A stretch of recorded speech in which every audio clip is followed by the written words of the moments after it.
¿En qué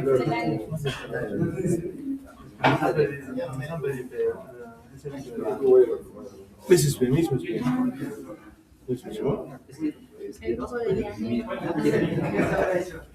It's Hipólito. Mejor me he visto como Germán. Sí.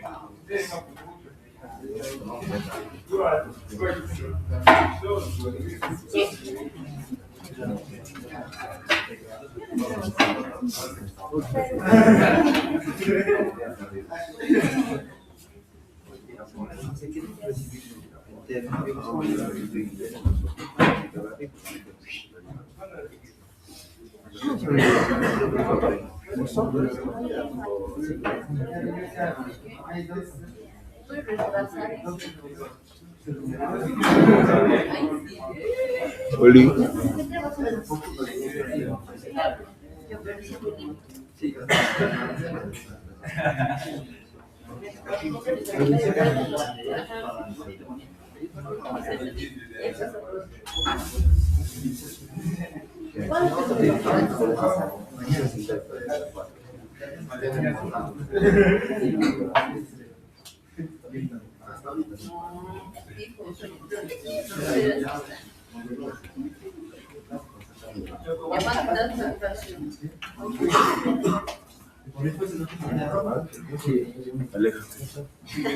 El otro para que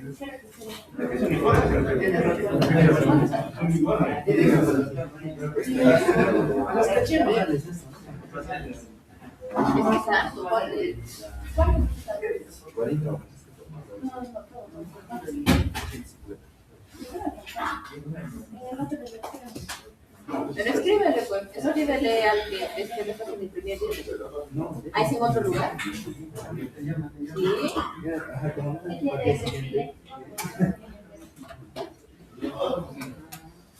Pero, o sea, ¿sí?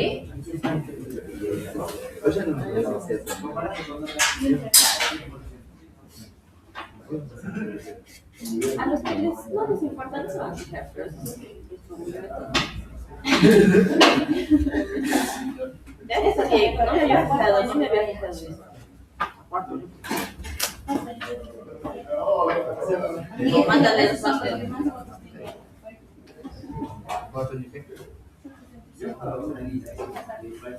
Se han creado. Era que calemos de cada uno 3 cuentos.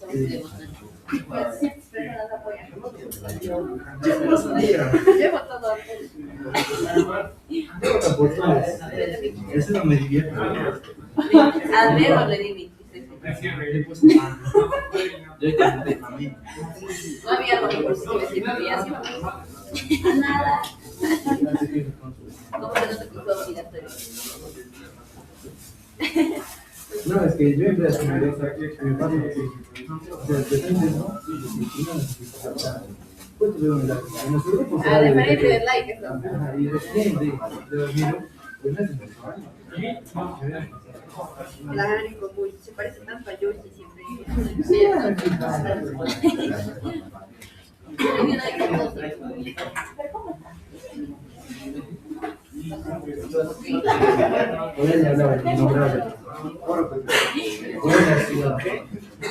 ¿Cómo quieres? Está acá adelante. Ni siquiera. Está acá.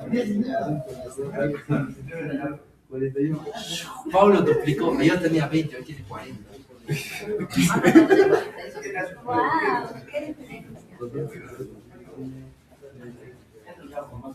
El chico tiene más. No te preocupes, ahorita va a subir tu comercio. Hoy compra bots. Ay, ¿cómo? Aquí compra bots. Sí. 144. A ver. Es un No sé, quería ver. Será que un chico tengo más de una chica. El chico de cuando tiene más que ustedes. Yo le daré. Sí, ya. La cosa de la ley. Nadie. Acá Edward. Edward. Edward. Acá te dicen Edward, mamá. A Eduardo, Pasa para Edward. También voy con él. va a llorar, ¿no?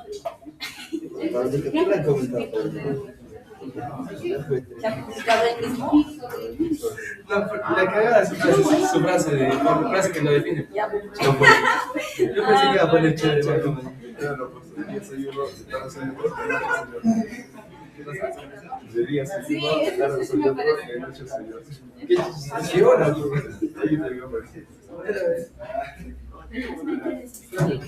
No, acá dice, mi alma es el fuego que se entonces feliz. ¿Por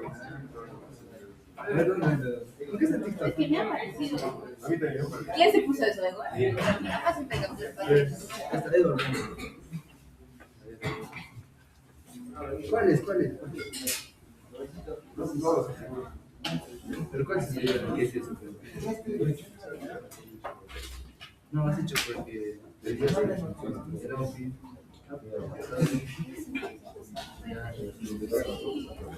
Sí, eso es un puesto negro. No hay mucho de todo. No tengo hermanos que ponen en no se puede poner en Sí, puede decir. ¿Cómo reporto esta pena mano?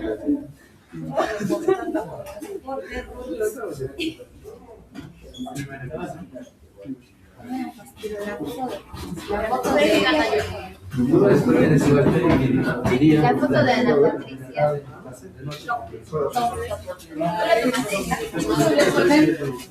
No, bajo la cocina. A mí me gusta, bueno, sí, el día.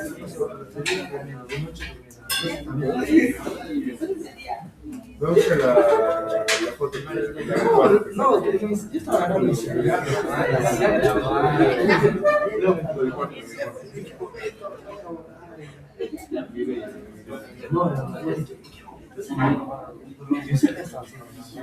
Esta.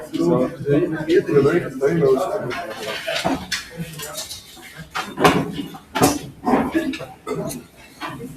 Tomen asiento, buenos días.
Y señoritas, señores, trataremos este tema de los sentidos químicos.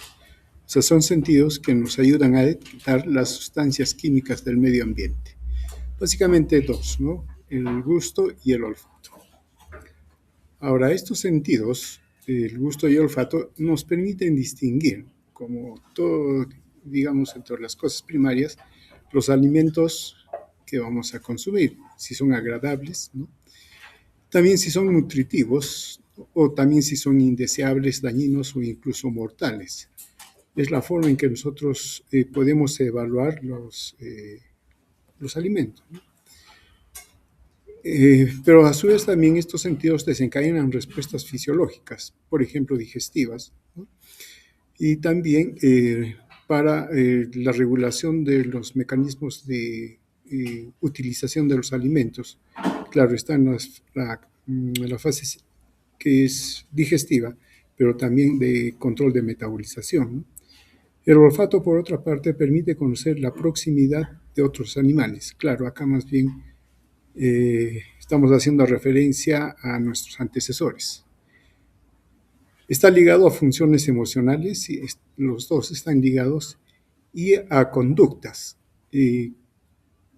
Claro, también están ligados a conductas primitivas, que nosotros también lo tenemos, solo que nosotros los controlamos, la educación y todo ello, ¿no? Entonces, si bien es cierto, son también primitivas, pero la conducta nuestra nos permite manejarlas, ¿no? Por otro lado, el gusto nos ayuda a disfrutar de las comidas y las bebidas, obviamente, cuando nos agrade. El olfato nos permite disfrutar las esencias, la fragancia, el olor a rosas, por ejemplo, el olor a café y todo lo demás, ¿no? Ahora, el gusto y el olfato también nos protegen ciertamente y nos informan cuando algún alimento o comida está en mal estado, cuando hay una fuga de gas, por ejemplo, en estado de peligro. Y eso los animales inferiores también se han debido de notar, ¿no? Por ejemplo, el perrito marca su lugar, tiene un territorio y otro animal no entra, a menos que quiera hacerse dueño también de ese lugar. También lo marca, ¿no? Entonces sirve como también una comunicación y advertencia. Bueno, empezamos con el gusto. Claro, esto nos permite saborear los alimentos, conocer o saber el sabor de los alimentos. Lo ponemos en estos términos, ¿no? Es una sensación placentera y agradable que se deriva de los alimentos. Cuando uno va a consumir los alimentos, busca que sean agradables, por eso los tiene, ¿no? Pero también a veces tenemos que comer alimentos que no nos agradan, pero que son alimentos y que son necesarios, ¿no? Ahora bien, el resultado de la acción de las características físico-químicas de los alimentos y las bebidas permiten entonces que podamos saborearlos y todo lo demás. Ahora, si bien es cierto, el gusto nos proporciona eso, pero también el olfato. Por ejemplo, a ver, el chocolate es dulce, ¿no es cierto? El azúcar también es dulce, pero la distinción entre los dos no los permite el olfato. Es diferente, ¿no? Y eso le da ciertas características a cada uno. A algunos les gusta el chocolate y a otros les gustan más las cosas dulces azucaradas, ¿no? Entonces hay una diferencia, pero el olfato es el que para muchos dicen el bouquet, ¿no? Ese sabor diferente en cada uno de los alimentos. Ahora bien, si bien es cierto, el sabor nos permite conocer el estado químico de los alimentos, pero también cuando percibimos en el sabor de las cosas, la lengua tiene otras propiedades como son temperatura, tacto, dolor, ¿no? Y que se encuentran en la mucosa bucal. Claro, es diferente una bebida dulce o a un caramelo, ¿no? Entonces, ahí la textura es diferente. Nos damos cuenta de ello porque hay otras sensaciones, otras modalidades sensoriales que nos permiten hacer la diferencia. Es de vital importancia, ¿no? El sabor para la sobrevivencia, informa de la consistencia y la composición química de los alimentos, pone en marcha las funciones del tubo digestivo, el gusto y el olfato informan también a través de sensaciones exteroceptivas clásicas, ¿no? Y también conectan con las necesidades y satisfacciones interiores, por ejemplo, hambre, saciedad, sed y reproducción. Ya centrándonos de manera estricta en el gusto, constituye una función de las yemas gustativas de la boca. pero es frecuente que el sentido del olfato contribuya poderosamente a su percepción, como hemos comentado. La textura de los alimentos es detectada por la sensibilidad táctil de la boca. Entonces, ahí tenemos las variedades y posibilidades, ¿no? Ahora, el sentido del gusto, su importancia radica en el hecho de que permite que una persona pueda escoger la comida en función de sus deseos y a menudo según las necesidades metabólicas de los tejidos corporales para una determinada sustancia específica, ¿no? Y la textura de los alimentos es detectada por la sensibilidad táctil de la boca. Entonces, miren, el sentido del gusto tiene que ver también con conducta. Ahora, si vemos que en el gusto, mediante el gusto, captamos las sustancias químicas, y sí, las sustancias químicas tienen receptores gustativos específicos. Por ejemplo, el sodio, que está en los alimentos, a través del gusto, o el gusto le presenta dos tipos de receptores. Para el potasio, también dos tipos de receptores. Para el cloro, un receptor. Para la adenosina, un receptor. Inosina, un receptor. Para el dulce hay dos tipos de receptores. El amargo, dos tipos de receptores. El glutamato, un receptor. Concentración de hidrogeniones, un receptor. Claro, esto es por lo que se ha ido caracterizando los receptores, cada uno, pero de hecho hay muchos más. Se sabe, diríamos, comparativamente más sobre el sentido de la vista y la audición, con todo lo que hemos mencionado, que del gusto, inclusive del olfato. Y se sabe mucho menos todavía con respecto a la sensibilidad del olfato. Entonces se va planteando y se van encontrando receptores, ¿no? Ahora, en este tipo de investigación, y también por, digamos, tradición, se consideran 5 tipos de sensaciones gustativas primarias: el agrio, el salado, el amargo y el umami, ¿no? Claro, cada uno de estos son percibidos a nivel de la lengua según una topografía. Bueno, acá se señala, ¿no? El dulce siempre nos han dicho que es en la punta de la lengua, el salado a los lados laterales, inclusive hasta la punta de la lengua, pero más en los laterales de la lengua. El ácido en este punto, el amargo hacia la parte posterior, el ácido está aquí, ¿no? Detrás del salado, en la parte lateral, el amargo atrás y el umami prácticamente en toda la lengua, ¿no? Entonces, como que hay una topografía para captar estos gustos, ¿no? Y que se ha ido describiendo a lo largo del tiempo. El sabor agrio está causado por los ácidos. Entonces, ¿qué se debe captar o qué se debe percibir para determinar el sabor agrio? Concentración de hidrogeniones. Ahora bien, entonces se capta la concentración de iones hidrogeniones y la intensidad de esta sensación gustativa es proporcional al logaritmo de la concentración del ion de hidrogeniones.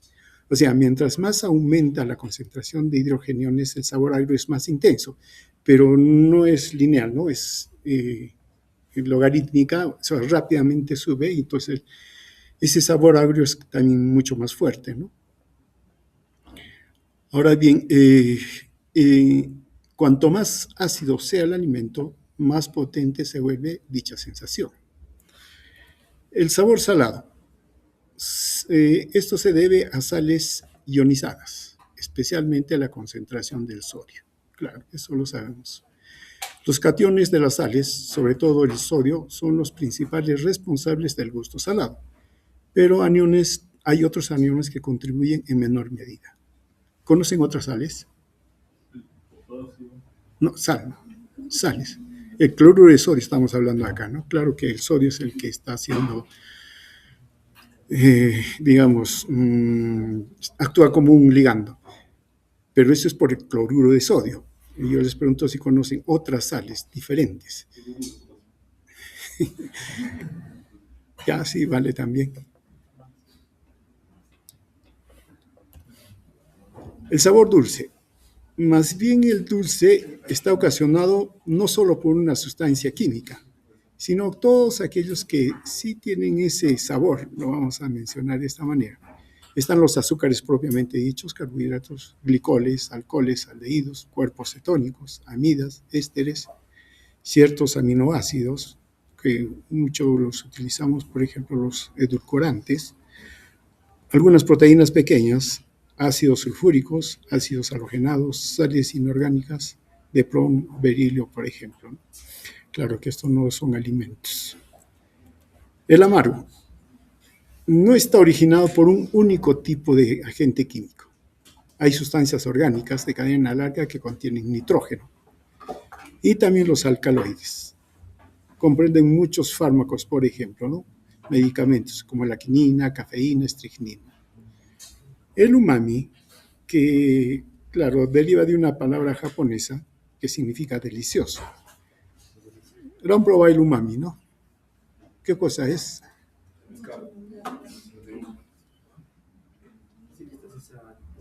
Lo venden como el Ajinomoto. Ese es el umami. Pero, ¿qué es lo que tiene el umami? Glutamato. O mejor, está compuesto de glutamato, ¿no? Y bien, acá está la topografía que hemos mencionado anteriormente. Pero también se describen sensaciones gustativas primarias, 13 receptores químicos, no solo los que estamos mencionando.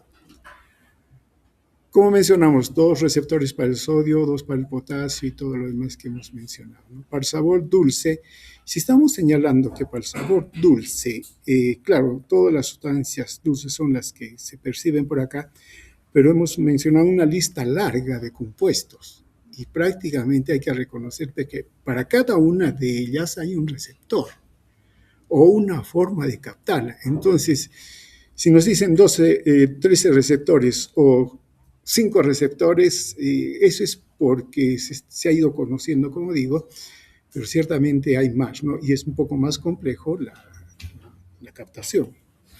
Ahora, por otro lado, esto es importante. Estos, los que hemos señalado, básicamente sus receptores, ¿no? Tienen un nivel de activación, un umbral de estimulación, pero diferente.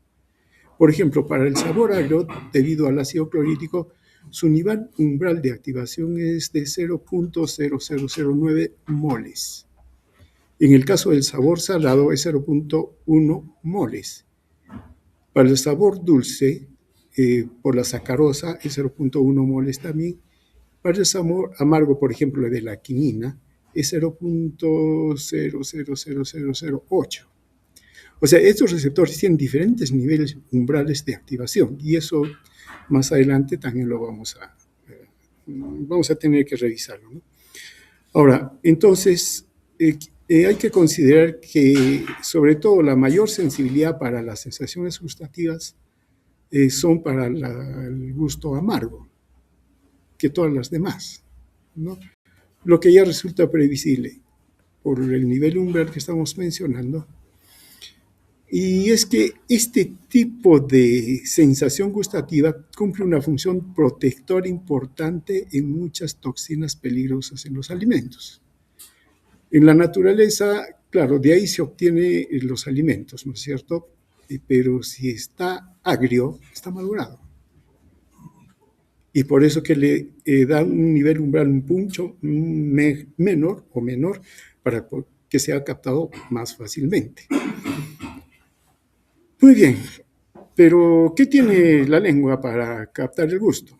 ¿No? Porque ahí asienta el sentido del gusto. Tiene las famosas papilas gustativas. ¿Y qué cosa hay dentro de las papilas gustativas? Los botones gustativos. ¿Y qué cosa hay en el botón gustativo? Las células gustativas. Esto hay toda una estructura. Las papilas gustativas son pequeños órganos sensoriales, ¿no? Están situados en la lengua, pero no estrictamente en la lengua, sino también un poco más allá, paladar, por ejemplo, ¿no? Y que contiene las yemas o botones gustativos. Y dentro de ellas están las células receptoras para detectar los sabores, ¿no? Esto vendría a ser un botón gustativo.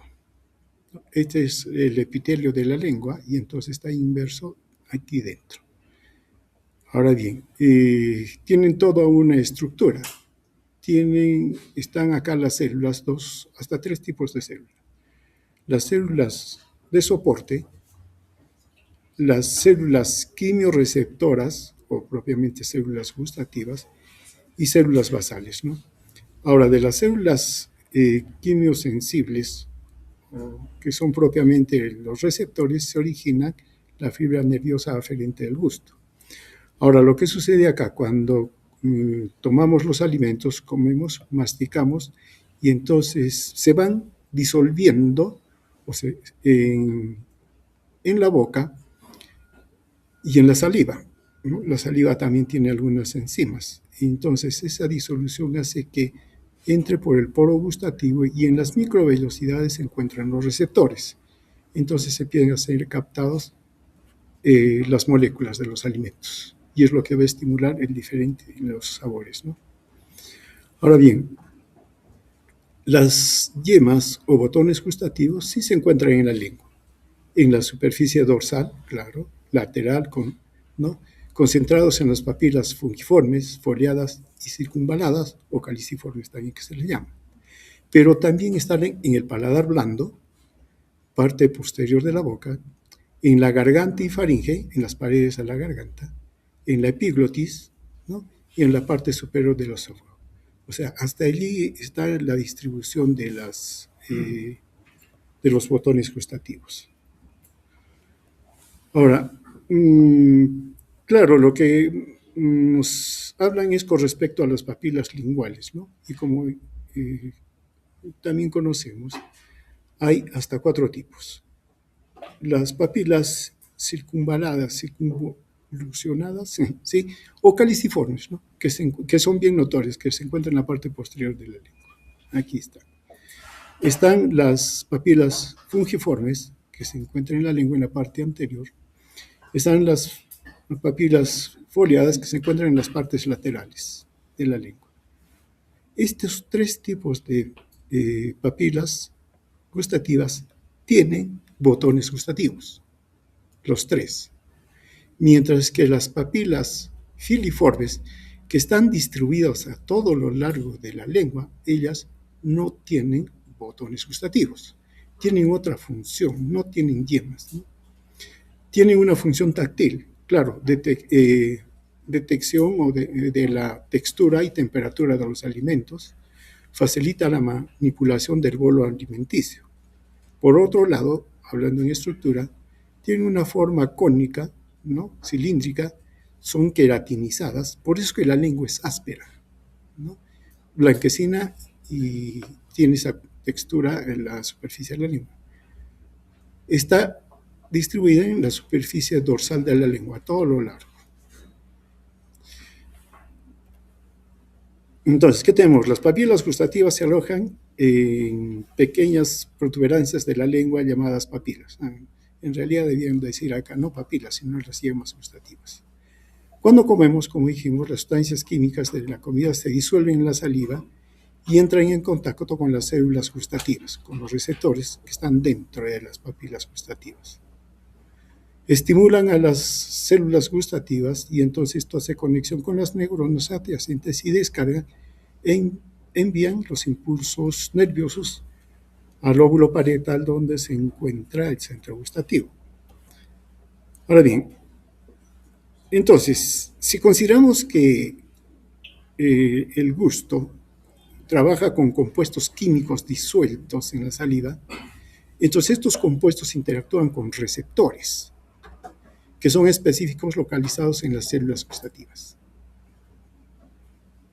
Claro, pero de manera específica, los receptores se encuentran en las microvellosidades. Aquí se encuentran. Esta es la célula gustativa, acá están las microvellosidades. Allí se encuentran, ¿no? Entonces, esto permite una interacción y esta interacción desencadena procesos químicos y bioquímicos en la célula gustativa. Y esto resulta en impulsos eléctricos que son conducidos hacia el cerebro por la vía roja de neuronas. Ahora, las células gustativas tienen hasta 5 tipos de receptores que un poco se corresponderían a los clásicos tipos de sabores: dulce, salado, ácido, amargo y el humano, ¿no? Y entonces sí se ha encontrado aquí ese tipo de receptores, ¿no? Y se encuentran localizados aleatoriamente en el dorso de la lengua y en el paladar, y en menor cantidad de otras regiones. Miren lo que dice: se encuentran localizados aleatoriamente. ¿Qué? Las células gustativas de los 5 sabores que hemos mencionado y que tienen una topografía. ¿Hay contradicción? Hay contradicción. Ahora yo les pregunto, cuando comemos, ¿no?, dada la complejidad del bolo alimenticio, ¿estrictamente el dulce está en la punta de la lengua? No. ¿El salado? Tampoco. Entonces, esa figura que al comienzo hemos señalado y que seguimos enseñando y seguimos aprendiendo, como que se ha desfigurado. No es así, porque los botones, los botones gustativos o yemas se encuentran distribuidos de manera aleatoria en todo el dorso de la lengua. Entonces, ¿cómo quedamos? Porque también es cierto, si uno quiere probar el dulce, pone la puntita de la lengua y lo capta, ¿no? Entonces, aquí hay algo que resolver. Pero por lo pronto, por ejemplo, aquí, ¿qué tenemos acá? Los iones hidrógenos. ¿Qué se capta aquí a través de los iones hidrógenos? Lo ácido, lo agrio, ¿no?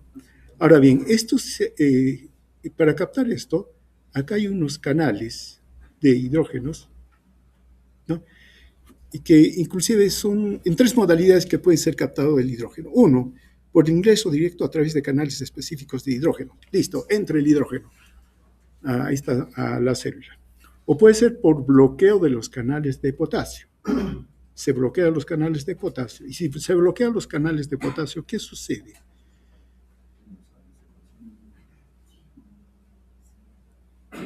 La célula, ¿qué le pasa? Se despolariza. O da lugar a la apertura de canales catiónicos, entre ellos canales de sodio. No. Si entran entonces cationes, ¿qué pasa con la célula? Despolariza. El hidrogenión por sí tiene carga positiva.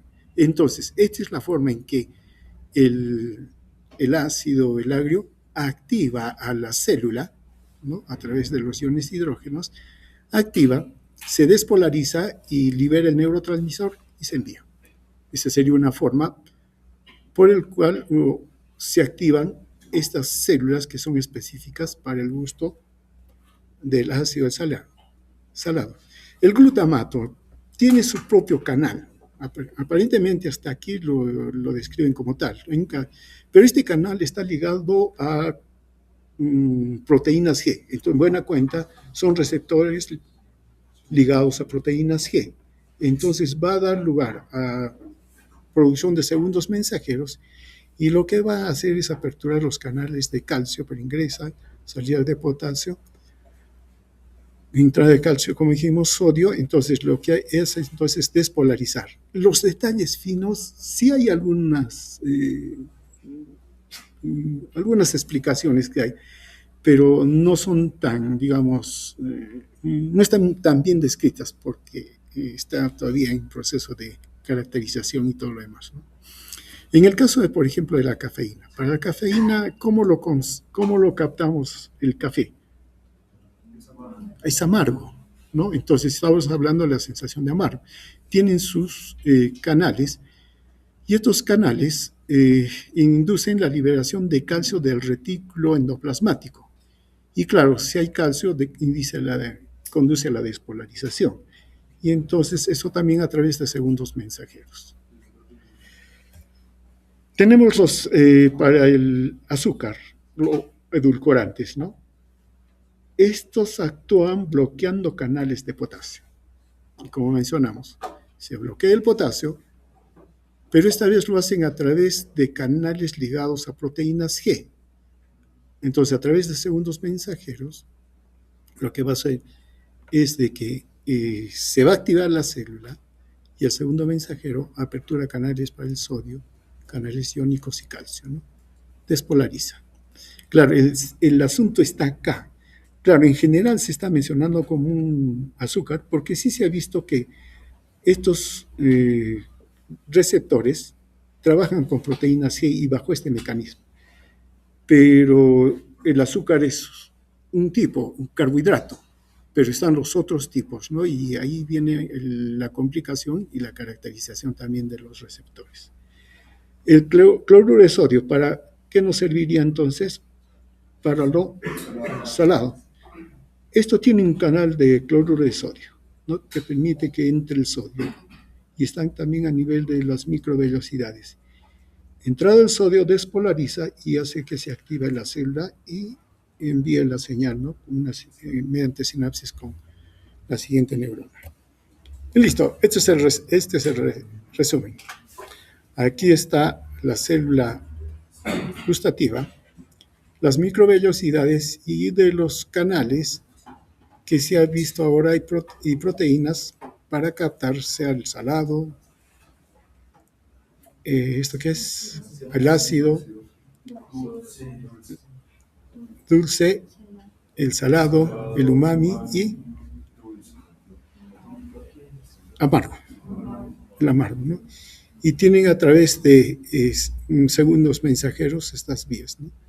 Causan despolarización debido a flujo de calcio y esto permite la liberación del neurotransmisor y esto activa un nervio aferente que lleva la señal hacia el sistema nervioso. Listo, con todo esto, ¿cómo funciona la lengua? Claro, primero la saliva interactúa con los alimentos, los disuelve y eso nos permite saborear. Están las papilas gustativas, están las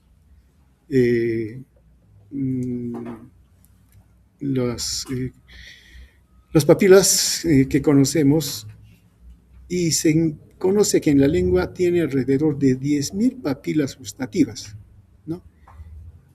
Mala noticia, dice que disminuye con la edad. Entonces, ¿qué pasa con la persona mayor? Ya no capta los sabores. Claro, acá está la parte topográfica, el amargo, el ácido, todo. Toda la lengua percibe todos los sabores. ¿Y cómo explican esto? Cuando mencionamos que hay botones gustativos que son específicos y también hemos visto los niveles de activación, entonces es nivel umbral, cierto, pero concentración. En buena cuenta. Si bien es cierto, hemos hecho la diferencia de las papilas gustativas, botones gustativos y las células gustativas diferenciadas para esos 5 sabores, pero al final todos esos se activan si es que están en alta concentración con cualquiera de las sustancias. Con cualquiera. Y eso le permite a la lengua en toda su extensión captar todos los sabores, no restringidos a los lugares que inicialmente hemos mencionado, ¿no? Así están las cosas ahora con el gusto. Bueno, algunas, digamos, precisiones. Una persona promedio aproximadamente tiene 10.000 papilas gustativas y estas se van regenerando cada 2 semanas más o menos, se van cambiando, ¿no? Pero a medida que la persona envejece, estas no se regeneran y ahí es donde se pierde. Una persona de la tercera edad tiene 5.000 papilas, ¿no? Por eso que algunos alimentos pueden tener distinto sabor para un niño o para un adulto. Listo, ya captamos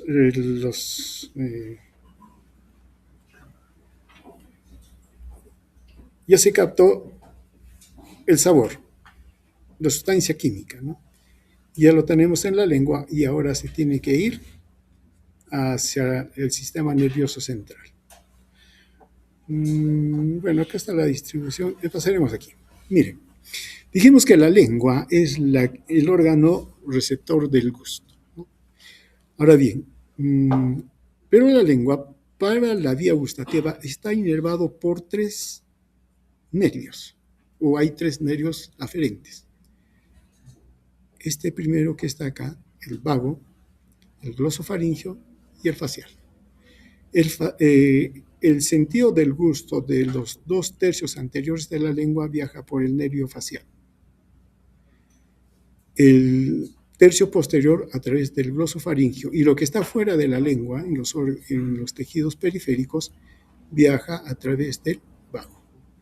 ¿Hacia dónde? Al núcleo solitario, que está en la médula, y a través de esta vía llega al tálamo, y del tálamo a la corteza gustativa primaria, ¿no? Ya, pero también debemos reconocer que esa es la sensibilidad gustativa. Dijimos que también la lengua percibe otro tipo de sensaciones, las exteroceptivas. Más bien, en los 2 tercios anteriores, esa sensación exteroceptiva en la lengua es recogida por el nervio trigémino, y mientras que el tercio posterior está por el glosofaringeo. Entonces, si bien es cierto, el gusto va por este lado, pero las diferencias que va a haber por la textura están viajando por las vías exteroceptivas. Entonces, ¿qué tenemos? Hablando ya solamente en estricto del gusto. El nervio facial, el glosofaringeo y el vago, que va al área gustativa del núcleo del tracto solitario, que es en la parte más rostral, ¿no? Y eso asciende hasta el tálamo, al núcleo ventroposterior del tálamo, ¿no? Y eso de ahí se proyecta a la corteza gustativa, al opérculo frontal de la ínsula anterior. Ahora bien, entonces llegamos a la corteza gustativa, y en la corteza gustativa, como siempre, hay dos áreas, la primaria y la secundaria, o de asociación. La corteza gustativa primaria está en la ínsula anterior y el opérculo frontal, dentro del lóbulo insular. Aquí está. Ahí está, ¿no? Y si lo vemos, acá lo vemos mejor, ¿no? Ahí está, aquí está, ese es el área de la corteza gustativa primaria. Aquí se hace consciente la percepción del gusto y permite reconocer y diferenciar los sabores. Y sí responde a los 4 a los 5 sabores, ¿no? Es una representación bilateral, o sea, de los 2 lados. A pesar que la vía ascendente se la describe como homolateral. Aquí, como que no cruza, ¿no? Pero en algún lugar debe haber la decusación, no lo mencionan los autores, pero al final la representación es bilateral, con áreas especializadas en el hemisferio derecho e izquierdo. Esto para reconocer y procesar intensidad del sabor. El área gustativa secundaria está en la región órbitofrontal caudolateral. Aquí está. En esta parte se encuentra, ¿no? Integran los datos gustativos con información olfativa. Claro, mencionamos que el gusto está muy ligado a la caracterización con el olfato. Y también somatosensorial, ¿no? Esto nos permite la percepción del sabor. Esta área gustativa secundaria recibe información del hipotálamo, y esto le permite respuestas gustativas y que se modifiquen según el estado de saciedad. Claro, ¿dónde está el centro de la saciedad?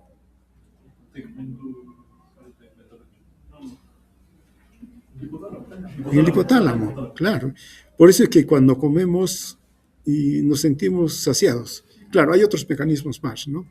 Pero cuando vamos comiendo, entonces asociamos. Y como hay conexión con el hipotálamo, entonces ya dejamos de tener hambre. Ahora, esta área gustativa es crucial para el procesamiento de orden superior con respecto al sabor. Integra información sensorial, ¿no?, con el valor de recompensa. Claro, cuando comemos nos sentimos felices. Y con el estado de saciedad. Ahí dejamos de comer. Haciendo un resumen, la corteza gustativa primaria detecta la intensidad y el sabor básico. Estamos comiendo, dice. La corteza gustativa secundaria decide si ese sabor es agradable o valioso en el momento. Claro, si queremos, estamos con hambre. Entonces nos dice si nos gusta y qué significa en el contexto de la alimentación. Saciedad, por ejemplo. Y listo. Con eso quedamos con el gusto. El olfato lo vamos a hacer mañana. ¿Listo?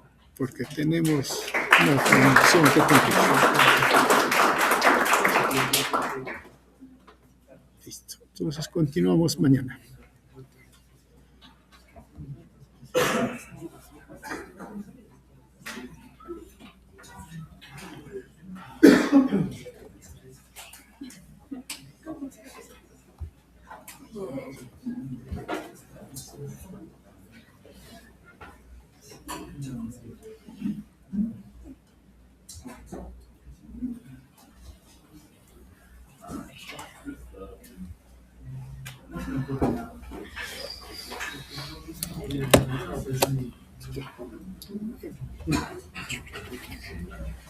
Nos vemos mañana. Chicos, no se vayan, vamos a hacer la reunión.